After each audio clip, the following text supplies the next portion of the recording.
Open করার পরে এই জায়গা থেকে আপনারা কি করবেন, এই যে সেটিং আছে এই সেটিং এ আসবেন। আসার পরে এই জায়গা থেকে গেম ডিভিআর এ আসবেন।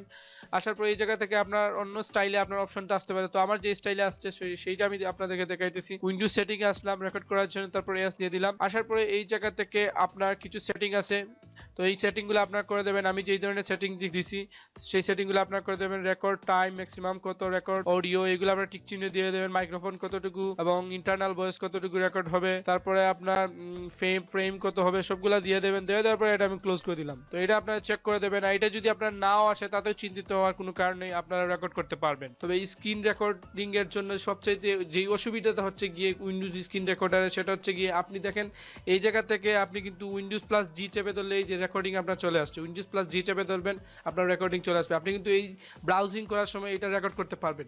কিন্তু আপনি সাপোজ আপনি আপনার ডেস্কটপে আছেন, তখন কিন্তু আপনি রেকর্ড করতে পারবেন না। সাপোজ আমি এখন উইন্ডোজ প্লাস জি চেপে ধরলাম, দেখেন রেকর্ডিং আসতেছে না। অথবা আপনি এই জায়গাতে ধরেন আপনি এই জায়গাতে আসলেন, আসার পরে এখন আপনি ফাইল এক্সপ্লোরারে আছেন, পিসির মধ্যে আছেন, তো এই জায়গাতে কোনো কিছু রেকর্ড করতে চান, তখন কিন্তু আপনি পারবেন না। সাপোজ আমি উইন্ডোজ প্লাস আবারও জি চেপে ধরলাম, এখন রেকর্ড হবে না। কিন্তু আপনি ব্রাউজিং অথবা গেমিং কোনো ভিডিও তৈরি করার জন্য এই উইন্ডোজ স্ক্রিন রেকর্ডার ইউজ করতে পারেন। এখন যদি আমি আবার করি উইন্ডোজ প্লাস জি চেপে ধরে, দেখেন আমার চলে আসছে।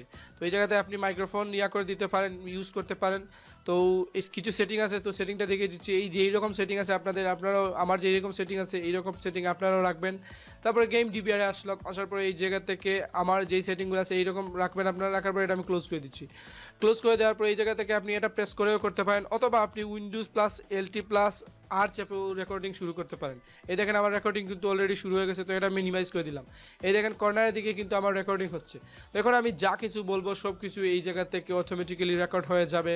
আমি যেই পেজে যাব, তারপরে আমি যা কিছু করব এই জায়গাতে উইন্ডোজের আপনি ব্রাউজিং যা করবো সবগুলো কিন্তু রেকর্ড হবে। আর যেই মুহূর্তে আমি আমার ডেস্কটপে চলে যাব অথবা আমার হার্ড ড্রাইভে চলে যাব, তখন কিন্তু এটা অটোমেটিক্যালি স্টপ হয়ে যায়। উইন্ডোজ স্ক্রিন রেকর্ডার এটাই হচ্ছে অসুবিধা, যে আপনি ফাইল এক্সপ্লোরার অথবা হার্ড ড্রাইভের কোনো কিছু আপনি রেকর্ড করতে পারবেন না। আপনি শুধু গেম আর ফাইল যে ব্রাউজিং আছে, ইন্টারনেট ব্রাউজিং, সেইগুলো আপনি এই ইয়ার মাধ্যমে রেকর্ড করতে পারেন। ওকে, সাপোজ আপনি মনে করেন এখন আপনার রেকর্ডিং ফিনিশ হয়ে গেছে, তো এটা আপনি কিভাবে স্টপ করবেন? এটা আপনি অটোমেটিক্যালি চাইলে এই যে আপনার ইয়াটা আছে এটা আপনি ক্লোজ করে দিয়েও করতে পারেন, মিনিমাইজ করেও করতে পারেন, অথবা আপনি আবারও উইন্ডোজ প্লাস এলটি প্লাস আর চেপে এটা ফিনিশ করতে পারেন। দেখেন গেম ক্লিপ রেকর্ড হয়ে গেছে। এখন আপনি এটা কোথায় পাবেন? এটা মূলত আপনি আপনার পিসি এর ভিডিওসে পাবেন। তো এই জায়গাতে আসলাম, পিসি আসার পরে এই দেখেন ভিডিওসে আসলাম, আসার পরে এই দেখেন আপনার ইয়াতে এটা রেকর্ড হয়ে গেছে। এই যে ফেসবুক আমরা যেটা রেকর্ড করছিলাম, তো এটা একটু প্লে করে দেখি কিরকম রেকর্ড হয়েছে।